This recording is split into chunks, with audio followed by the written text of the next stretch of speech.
Welcome to Bounce, playful, unfussy conversations with SoCal's arts and culture stars. Wow, we're in our second year now. I'm so excited to have had this opportunity to bring you these interviews. I'm your host, Susan Petrella, a lifelong arts and culture patron advocate and the rockstar consultant who rockets your business to success. Each Wednesday, I'm hanging out with cool, clever, creative individuals. Today's guest is Carla Arzente, Salt Fine Arts visionary owner, doyenne. Launched in 2009, so it's 15 years. What did you say? This month. Salt Fine Arts' reputation is stellar, focused on curating the most thoughtful and arresting fine art of Latin America and emerging global artists. That came from their website. Welcome, Carla. Hi, Susan. Nice to meet you. Nice to meet you.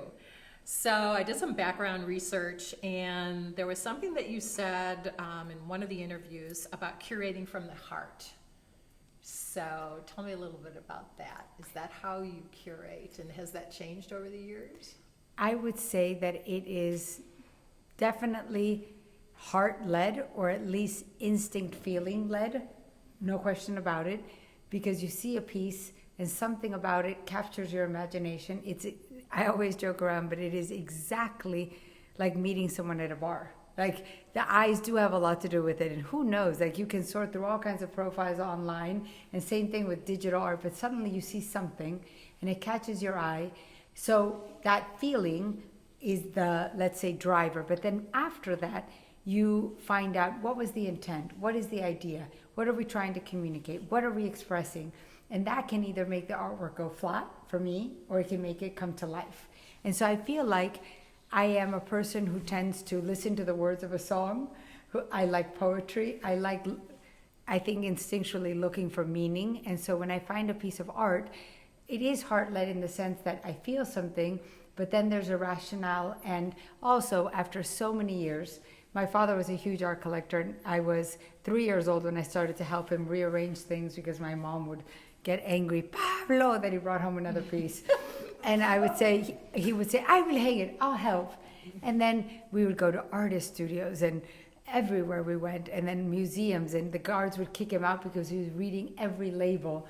And so I feel like you hone your eye, and then you also can, but it is heart-led, but then you go in and you say, okay, what is the body of the work? Is it all the same thing? Is it one thing over and over again? Is there an expression? And then you meet the person, and you're looking for talent meets curiosity meets the ability to execute. And has that changed over the years, the artist, this feeling and who you've connected with? No. I think that it's broadened, right? Over the years, what I have come to appreciate is broader than where I started, probably. You know, like, for example, I would say that I was probably much more narrative driven when I was younger, and I might have liked abstract art, but not a lot. And looking back, I think, literally in this moment, I don't really think my father had any abstract art. I think it was all representational one way or another, whether it was animal or landscape or a human figure. And so I think the largest addition to my repertoire has become sort of a passion for abstract work. I didn't leave the other behind, but I can look at things now and say, my God, there's a feeling. It's sort of like music. If we could put everything to words, we wouldn't need music or art.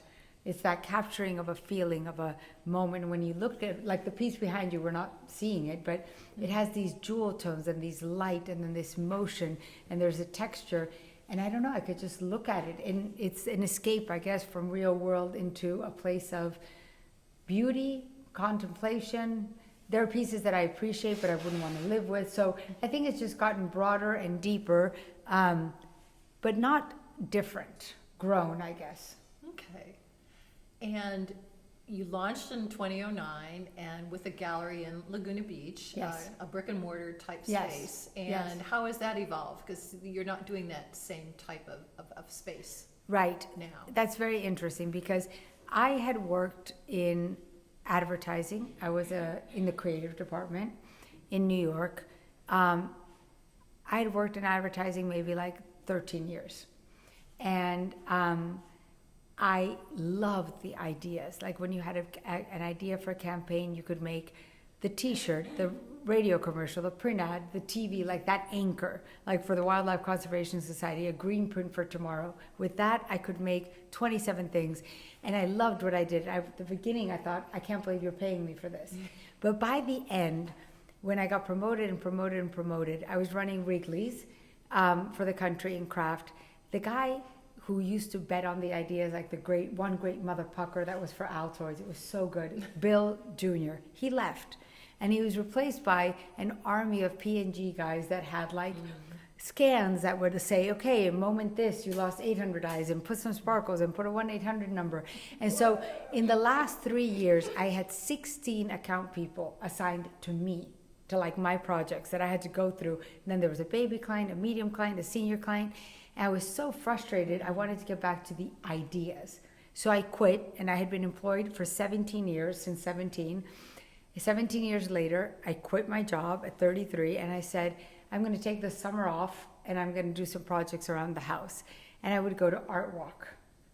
And I really liked this one artist that was from New Jersey. That was we lived on 424 Bluebird Canyon Road, Pure Laguna Beach it was called. And he was always telling me he was painting there, but it was really slow in the winter. So I put together an advertising pitch. I went home, we had bought our first home, and I went to see some of the artists I used to visit with my dad, who wasn't well anymore. And after visiting one, I turned the car on, then I turned it off, and I called my husband, and he used to work on Wall Street. And he left Wall Street and started Catch Surf. When we first moved to California, I kept my job in New York as a creative director, and I flew to Chicago and New York every week for Kraft and Wrigley's. And I said, we don't have kids. This house costs the same as my studio in New York. Figure out what you want to do. Like, I don't care. You don't have to work. Let's do this. So after 9 months of, he calls it R&D, but I call it R&R. He said, there's a medical office building that we could get a mortgage on, and we could do, because he used to cover the healthcare sector, in Westminster, which I don't even know where Westminster is. I moved here from New York. Or he had this cardboard cut out of a boogie board / surfboard. I could do this hybrid board called the Beater. It would be something different. And I'm a creative director. What's this office building in a place I don't know about?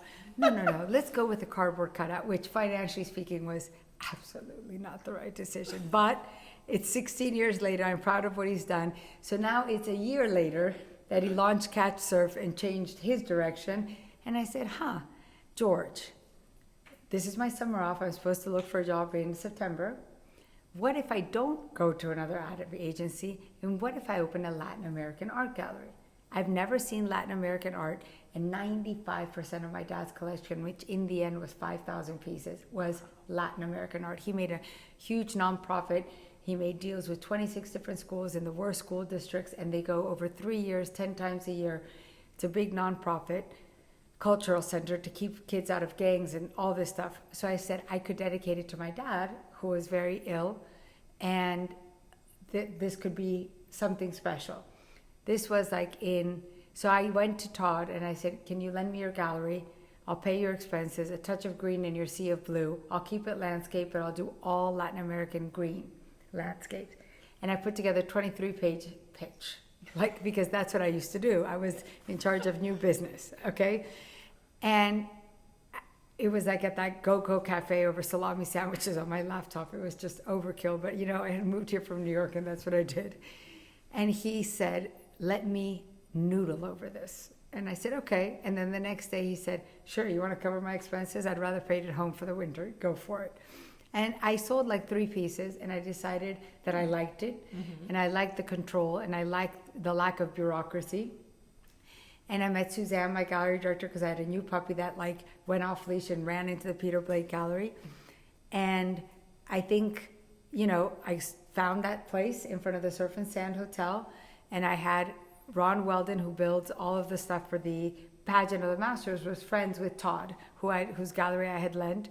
He was building it, and a week into it, my father passed away. And I knew that he was not long, but it was a shock, and it was meant to be a tribute to him. So I said to Ron, I'm going to go home. I don't know when I'll be back. You don't have to finish. Here's what I owe you. I'm not sure I'm going to do this. It was sort of a tribute to him, and now he's gone. And when I came back, Ron had finished it. He did it on his own time and his own dime. And he said, I think your dad would want you to go forward.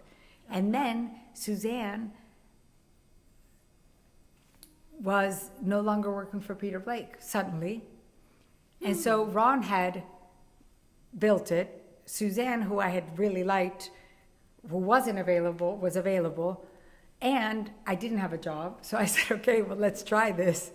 And that was 15 years ago in October. So your question was not answered. I digressed. The last It was a lovely digress. 11 years were brick and mortar. Okay. And then it was actually just COVID. Right. That, you know, our landlord was very irresponsible and we paid a really high rent and he went through so many managers and he didn't fix things. And my lease had been expired for 7 months and he hadn't noticed, and I didn't even know who to call about the hole in the roof and the chimney because he had changed so many times.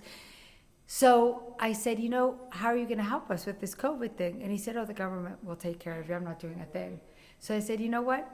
Thank you very much. George said, Carla, I've got a loft behind the catch surf space. I was never able to do anything with it because the fire department said I couldn't put a lock on it and I didn't feel like renting it out. It's an apartment because they could clean us out in one night if they wanted. There's a huge warehouse below with all the, you know, product. Why don't you move there temporarily while you figure out what to do? And so we took over the clubhouse. It's an apartment on the back of the Cat Surf store. And sheer luck. I have 3 kids, 2 dogs, the house. It's a lot to be the primary caretaker of 3 children and to feed everybody and pick everybody up. And, you know, people like to say, oh, I don't work, I'm a mom, which is actually... No.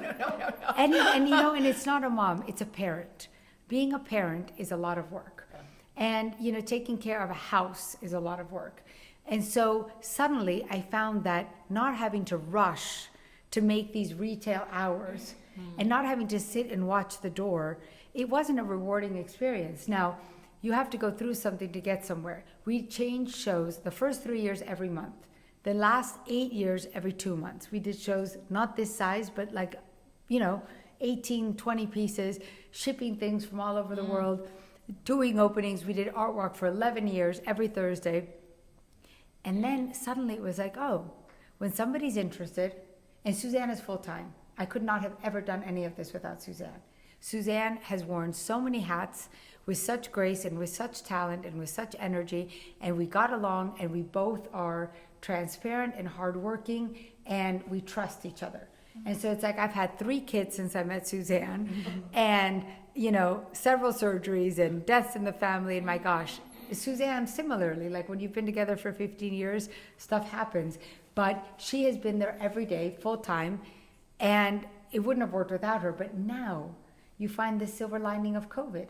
It's like these ladies that just came to see the show. They liked our new artist, Lucia.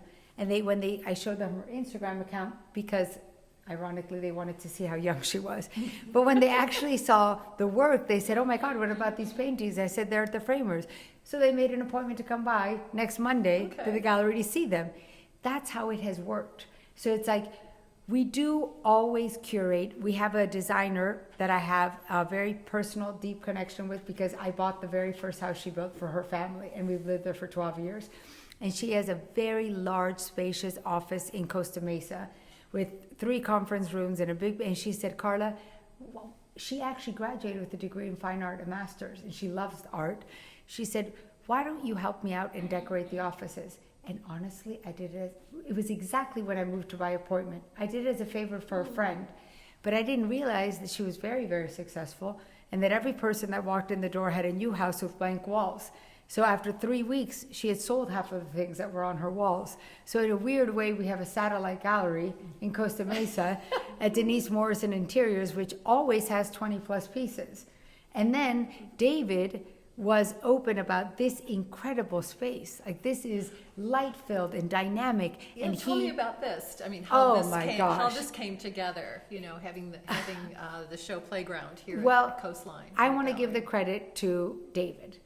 David he's flexible, he's a visionary, he's a hard worker, he has talent and skill and heart, and so he's open to things, and he's always looking for opportunities. You know, he has his bases covered already by the budget, but everything that comes in that he curates brings new people to the space, brings awareness, opens up the art world. And then if it brings in, any kind of sales that could benefit a little bit the college, well, then that's extra money that he can take and do a workshop or expand. And I mean, I have to say, in 15 years, it has only been Suzanne and I. And only recently, with a couple of back ailments that we've had in the last 2 years, where we hire somebody sometimes to help carry heavy things. When we showed up here, David, he rearranged every wall. Everything was clean. And when we came to look at the space, Suzanne said we could put together it was her idea, because she is a very talented artist, as is David. And she has shown all over her works, very little because I take up all of her time. And I'm very demanding with the gallery, so she has no time to do her work because she's too busy working. But she knows all these venues and she knows all these people, so it's to her credit. And her mom is a very renowned and long-lived arts writer. So as a child, she went to all these exhibitions and she met all these directors and she knows all these spaces. And I was born and raised in El Salvador, and I studied psychology and then advertising. And I came from New York and I knew no one. And I don't have a fine arts degree other than, the 30 years I was my dad's apprentice, which he really was quite a teacher. He was obsessive about his art, and that's the only material thing he cared about.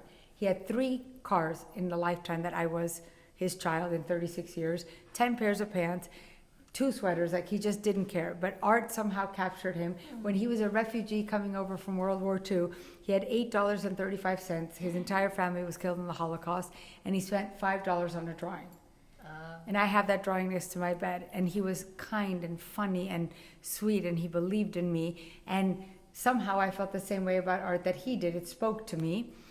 And so that was my career. But then here I meet Suzanne, who not only is talented and intelligent and thoughtful and hardworking, but also just happens to know everyone and everything, and has a degree in fine art, and can restore pieces, and can code and build a website. It's like, what? I just have good taste and I can put things together, but I can't do any of that. And so she suggested that we put together a packet because she knew that David was open to collaborations, and then she showed me the space. And when I saw the things that he had curated, I was impressed. In fact, I took some of the pieces and I sold 1 or 2 of them because I really liked them.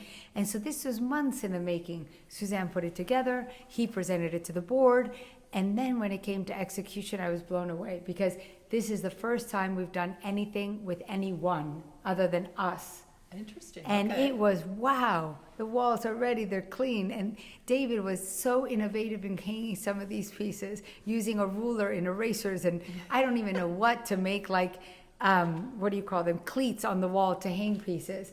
And they're supposed to be open Wednesday to Saturday, and I'm constantly texting him like, hey, can I come in 10 minutes? I have somebody who wants to see something. And he calls a security guard and he makes it happen. And now Mitchell produced an ice pack for me. So it's like, these guys are just phenomenal. And then today I come and he has my national food, which is like my favorite food. So that's how it all came about. But I am very grateful and thrilled at this opportunity to put together a show of this size. Because this is what we did for 11 years, but at half the size, or even less than half the size. But we did put we were laughing because especially at the beginning when our costs were really low, we did some shows that were just so out there. And we would sell 1 piece in 2 months, but the rent was $2,000. And Suzanne only worked 2 days a week before I had the third child. They were twins. As soon as that happened, she went to full time. Well, no, when I was pregnant, it was 2 days a week. So does that put more pressure on you now that Yes. you're kind of, 100%. It's not so organic, or Well, it's changed and listen. it's become a business. Well, more with- costs always Costs, have yes. pressure. No question. It would be, there's like literally no way to answer that other than that is the thorn on this rose. I love what I do, but that is a stressful thing. But moving to the by appointment, back to that, and not having to carry that huge rent brought back so much of the joy of just choosing the work. And then to be able to use a space like this and for it to be, I think, mutually beneficial. Like, I love that all of these artists got so many eyes on them that may not have come to Laguna Beach to a private space. strolling on a Saturday. Students, other artists, teachers, people that don't usually walk the sidewalks and show up to art walk, because I did it for 11 years. It was mostly senior citizens that came for the art walks, and they were the same crowd so this was so nice to expose, I think, the incredible talent of our artists to a broader audience, to inspire other artists or professors, or just I loved it. And do you travel? A large part of what you've done is working and finding the artists is a lot of travel and such. Do you still do that? At the beginning, before I had the kids, I traveled. Like when I was pregnant, I did like 5 trips. Cuba, Costa Rica, Panama. I went to Brazil. I went to Rio de Janeiro. I went to Cuba like 3 times. But then again, technology, right? Like Zoom and Skype, and with the 3 kids, and I love what I do, but I love my children, and I've always thought, as much as possible, I would like to be the one who picks them up from school every day and hears in the car, they're like a trapped audience. How did it go? How is it this? How is it that? And they are complex and rewarding and demanding and selfish and all of the above. And so in the end, this was an amazing thing, because especially changing to the by appointment, when I come in, it is rewarding. It is fantastic. And one thing that we really changed, which is interesting, is that the first 11 years doing these exhibitions, generally speaking, we would sell 1 or 2 pieces for one space, a brief encounter with a client in the gallery and an installation in their home. And then when COVID happened and we went to by appointment, something shifted where people, I think it's COVID related, but then it grew, said they really wanted to curate their spaces, right? Like they're not traveling at the time, everything's shut down. So I had one client that had just built a home and said, my designer really presents everything as like 50,000 plus, and not only is it really expensive, but I don't relate. And so I would love to do something that's mostly between 4,000 and 6,000, but that I love, with a couple splurges. Can you help us? And this is like an empty house. And we did. And then that just kept happening. So like now we seem to have relationships that are over a course of a year or 10 months. I was going to say that the relationships now with by appointment are deeper. Yes. Than yes. just than someone coming in the gallery, buying it, and they leave and you never see them. Yes, again. and you're invested in it, and you want to help, and you're like a matchmaker. You want to say what speaks to you. Like today we had a woman who came. I love the whole group. And there's a piece in the back corner that I love. I own a couple of these, because in some cases the artists are in very high demand and they don't want to release the work unless most of it is consignment. But let's say 10% of it, sometimes an artist is in trouble, needs money, or an artist has a big show coming. So for whatever reason, I buy a piece. I love that piece and I bought it. And so many people look at this girl bent over with the dishes and say, oh my God, she's so sad. But I just love her.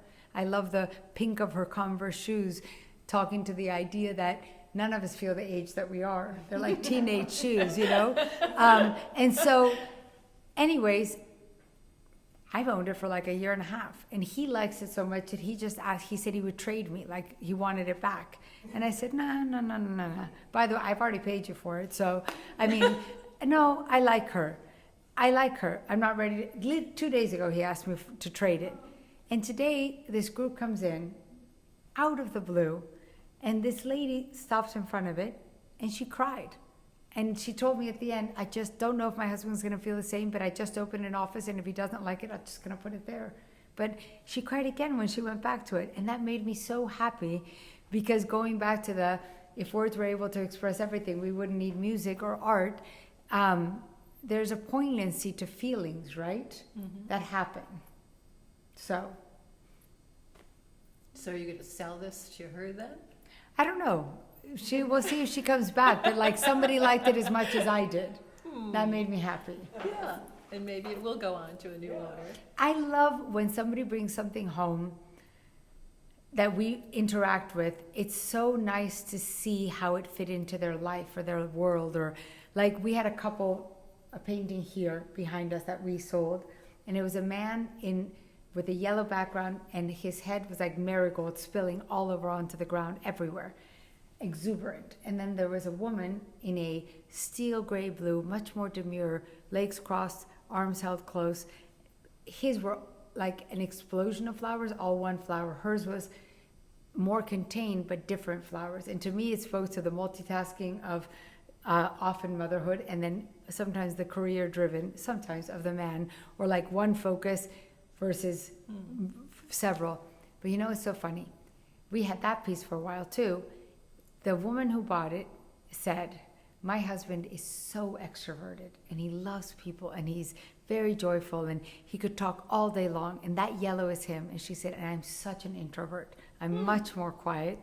And so in their dining room, they had 2 walls at the end of the table that were empty, that faced each other. And so they literally ended up seated at the table. And I just thought, Who's looking at who, though? I don't know, but like, what a great thing. Taking it from a gallery wall where it's almost like a medical, like, then bringing it home. Context is everything, right? Right. And so now it became the story of a couple and that were sitting down to dinner, and that interplay between them that you never imagined. Things like that.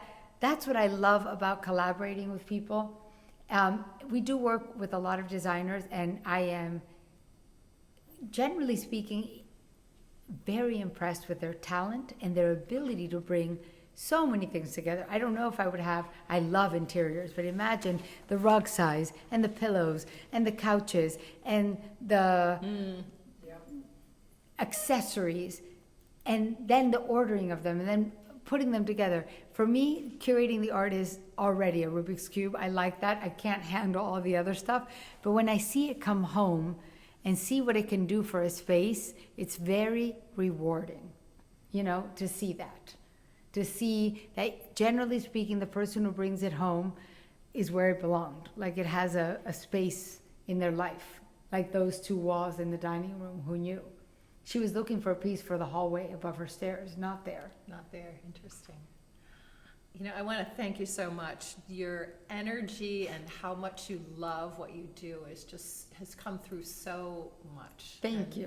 She's smiling the whole time too, even though this is audio. So I really want to thank you, Carla, for sharing your story with us. You've made bounce.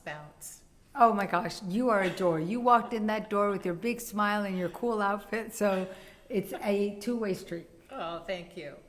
A special thank you to our generous sponsor, Coastline College, its Fine Arts Department and Art Gallery, David Michael Lee, Director, Curator, and Professor. David's also Bounce's fab producer. Thank you, David. Until next time. Thank you.